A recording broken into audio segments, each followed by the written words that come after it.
Have you ever looked at something broken, and seen a second chance instead of an ending? Because sometimes, what the world calls junk, is just a story waiting for someone kind enough to believe in it again. And what if I told you, that one quiet act of kindness could turn a forgotten car into a $10 million miracle, and change a father's life forever? Before we begin, take a moment to support the journey. Subscribe to the channel, like this video, and share your thoughts in the comments below. Welcome to Echoes of Stories, where small acts of kindness create the biggest echoes. It was a cold morning in Ohio when Daniel Harper pulled into the back lot of an abandoned estate. The place had been untouched for decades, dusty windows, rusted gates, and silence that felt almost heavy. Daniel wasn't there for adventure. He was there for survival. A single father of an 8-year-old daughter named Lily, Daniel worked 2 jobs just to keep food on the table. Fixing cars on the side was his only hope of catching up on bills. When he heard about the estate auction, he figured maybe, just maybe, there'd be something he could salvage. That's when he saw it. Under a faded, torn tarp in a dimly lit garage, sat a car. Even covered in dust, even buried under years of neglect, Daniel recognized the shape instantly. His heart skipped. A BMW M1, he whispered to himself. It looked dead. Flat tires. Rust creeping along the edges. The interior barely visible through a fog of grime. To anyone else, it was scrap metal. But Daniel didn't see scrap. He saw potential. As he stepped closer, a voice broke the silence. You think you can fix it? Daniel turned to see a sharply dressed woman standing behind him. Confident. Calm. Observing him like she already knew the answer. I don't know, Daniel said honestly. But I'd try. She crossed her arms slightly, studying him. That car hasn't run in 22 years. Daniel nodded. Machines don't forget how to live. They just need someone patient enough to remind them. The woman's lips curved into the faintest smile. Make it run, she said slowly. And $10 million is yours. Daniel blinked, unsure if he heard her right. I'm serious, she continued. That car belonged to my father. He believed in people who saw value where others didn't. I've been waiting for someone like that. The room felt still. $10 million. It sounded impossible. Unreal. But something in her eyes told him she meant every word. Why me? Daniel asked. Because you didn't laugh when you saw it, she replied. You didn't walk away. Daniel looked back at the car. Then he thought of Lily, her worn-out shoes, her quiet smile, the way she never asked for more even when she deserved everything. I'll do it, he said. Days turned into weeks. Weeks turned into months.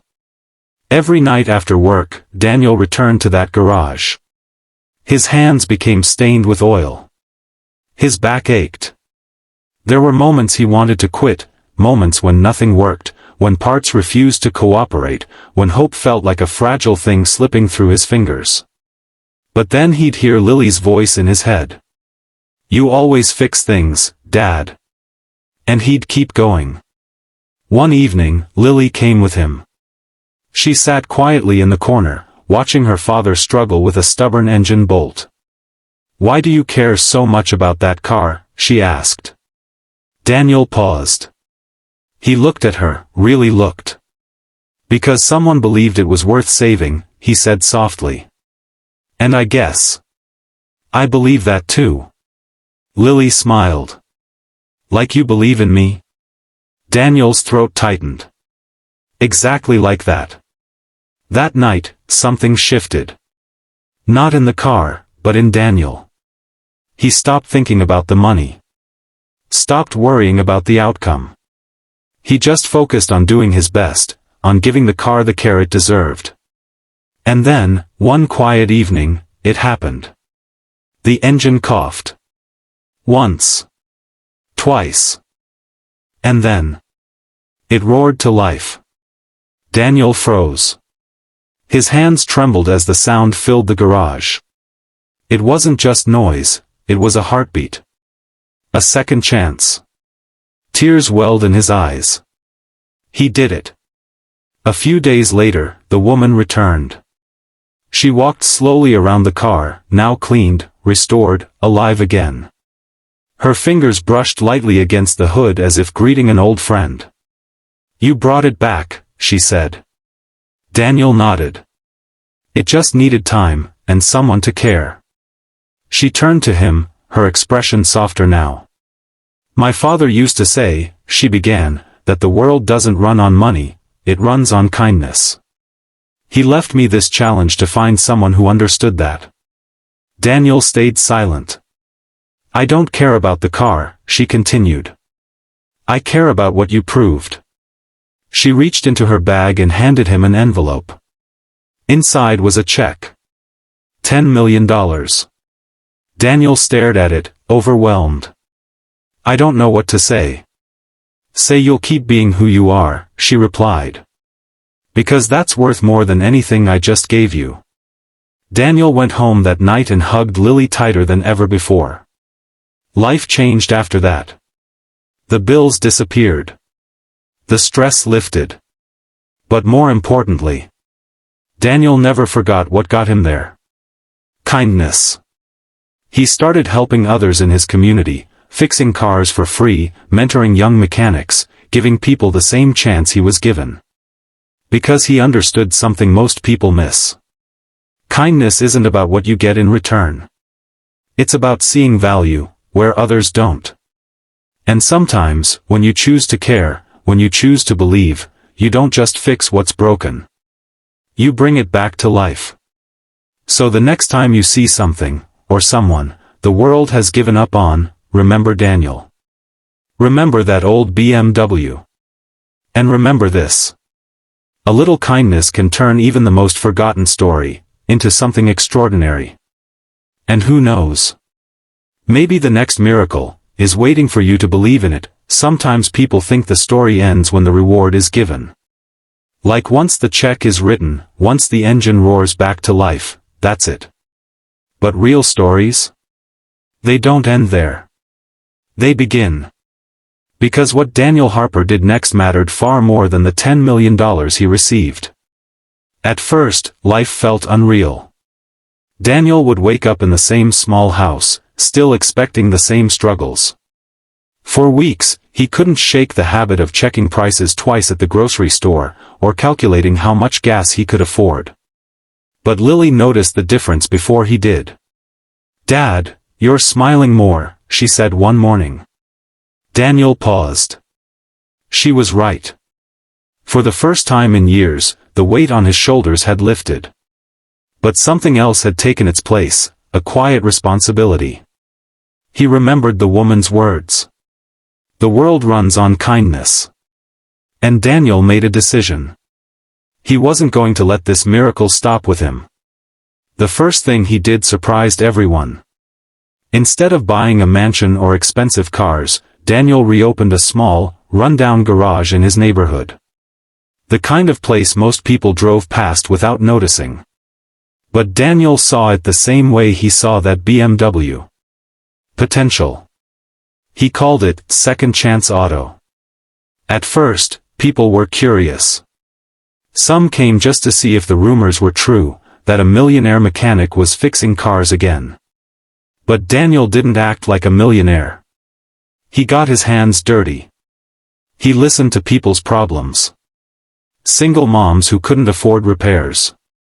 Elderly men whose only car was their lifeline. Young workers trying to make ends meet.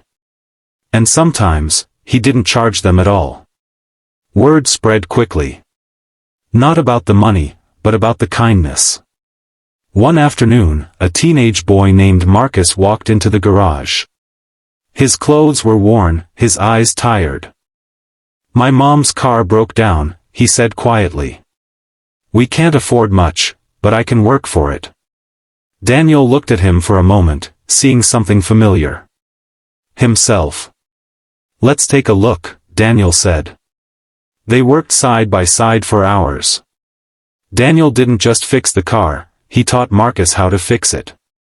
"How'd you learn all this?" Marcus asked. Daniel smiled slightly. "By not giving up, even when things looked impossible." By the end of the week, the car was running again. Marcus tried to hand him a small stack of crumpled bills. Daniel gently pushed it back. "Keep it," he said. "Just promise me something." "What?" "When you get the chance, help someone else." Marcus nodded, his eyes shining. That was how it started. Not with millions of dollars, but with one act of kindness passed forward. Months turned into a year. Second Chance Auto became more than just a garage. It became a place of hope. People came not just for repairs, but for guidance, for support, for a reminder that someone cared. And Daniel made sure of one thing. No one who walked through his doors felt invisible. One evening, as the sun dipped low, Lily sat on the same old stool in the corner of the garage, just like she used to. "Dad," she said. "Yeah, sweetheart? Do you ever think about that day? The car, the woman, the money?" Daniel wiped his hands and sat beside her. "Sometimes," he admitted. "Was it the best day of your life?" Daniel thought for a moment. Then he shook his head gently. "No," he said. Lily looked surprised. "It wasn't?" Daniel smiled. "The best days are these," he said, gesturing around the garage. "Helping people. Being here with you. Seeing what kindness can do." Lily leaned her head against his arm. "I like this better too," she whispered. Daniel looked around. The sound of tools clinking. Laughter from the back. A car engine humming steadily. It wasn't just a garage anymore. It was a living, breathing reminder of something powerful. That one person choosing to care can change everything. Years later, Daniel received a letter. No return address. Inside was a single note. "You understood the lesson. My father would be proud." And beneath it, a small photograph. The BMW M1. Shining. Perfect. Alive. Daniel smiled as he held it. Not because of what the car was worth, but because of what it represented. A moment when someone chose to believe. A moment when kindness opened a door that money never could. And as Daniel pinned the photo on the wall of his garage, right above his workbench, he knew one thing for sure. The real reward was never the $10 million. It was the chance to make a difference. So if you're watching this right now, maybe you're struggling. Maybe life feels heavy. Maybe things around you